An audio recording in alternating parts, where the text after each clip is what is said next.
All right, so we're going to do a quick video demonstration on drawing 6-2, which is actually figure 6-41. And it says that the size of this thing, the overall size is 2 inches square. That would be vertical, and the width, the height dimension and the width dimension are 2 inches square. And the length is 3.5. Now what they've given us is, I'm asking you to draw the front view, the top view, and the right side view. Top view and right side view are complete. You have to figure out what the front view looks like. You are not responsible for drawing the isometric view, so you don't have to draw this view up here, just these three. Okay? It says they're 2 inches square, height and width are 2 inches, length is 3.5. The bottom and the ends are 0.5 thick, so it's a ½ inch thick material that they used. And the holes, the square holes on the ends, are 1 inch by 1 inch. So the height and the width are 1 inch, 1 inch, and they're centered on the top portion of this little wall here. And it also says to add 1 inch between views. So between your top view and your front view, between the front view and the side view, we should have 1 inch spacing. Okay, so let's go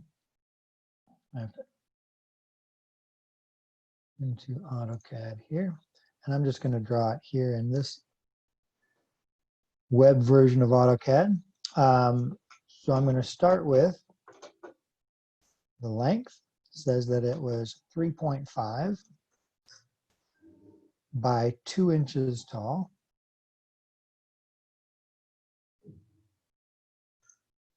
By 3.5 by 2 inches. That's the general, our front view is going to be located inside this box. Then it says it wants 1 inch between views. So I'm going to go from here, this direction 1. Then I'm going to draw the top view, which is 3.5 by 2 by 3.5 by 2. I'm going to come over 1 inch and up at a 45-degree angle. I just have to make sure the height or the top of this line is above the top of the top view. Delete out this line. And I'm going to project over the height of my front view. And from the top view, I'm coming over to the projection line and down.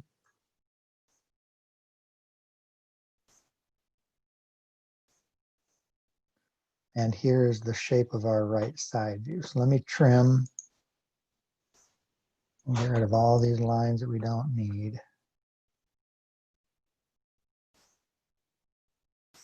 Okay, so front view is going to be inside here. Top view is going to be inside here. Right side view is going to be inside here.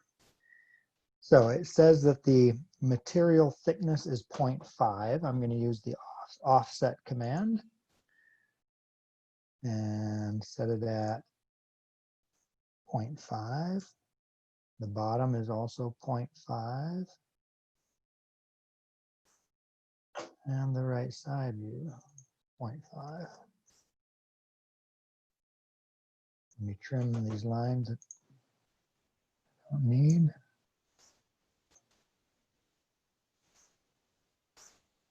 And there's the shape of the front view. I'm going to project up to the top view these lines.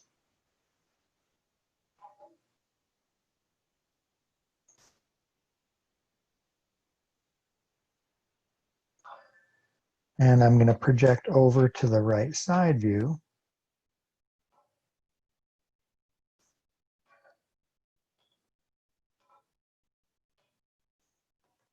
And this is a hidden line. So I'm going to highlight it. And in properties, I'm going to change it to a hidden line. Good. Now it shows that there is a window, a 1 inch by 1 inch window that's located right in the center of this piece here? Well, I know the width is 2 inches of my side view here, and I know the size of the window is 1 inch. So to figure out how to center it, I take 2 inches of the side view minus 1 inch of the window. So 2 minus 1 is 1. I want to put half of that measurement here and half of it here. So half of 1 is a half. So I'm going to go offset. And I'm going to offset this line over a half an inch, 0.5.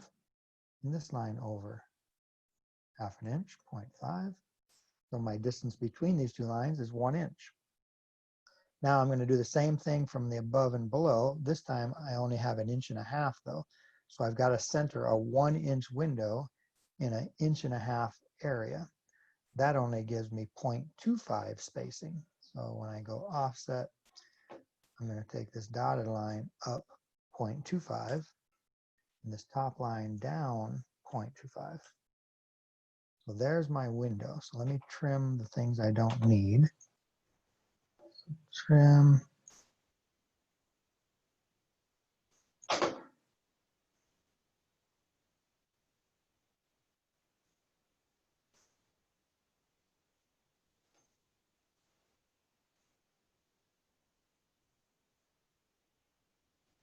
And this bottom actually needs to be turned back to a continuous line. Not hidden. Good. So there's our right side view. Now we can use this window and project it to our front view and project it up and over to our top view. So let's do that. Let's get a line. From here, I'm going here to here and here to here. Same thing from here.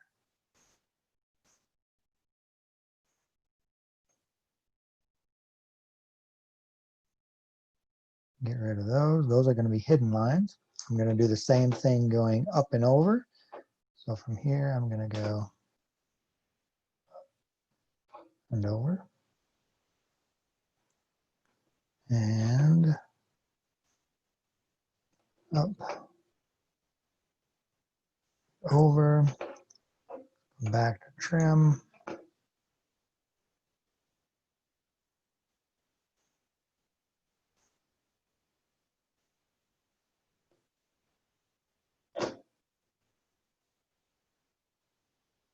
Okay, now I have a bunch of lines I have to turn into hidden lines. So I'm going to hold the shift key down. If you're working in the web version, you got to hold the shift key down in order to select multiple items.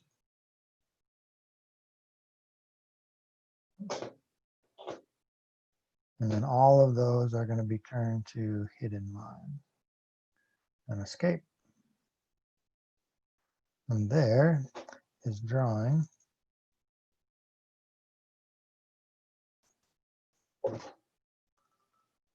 6-2.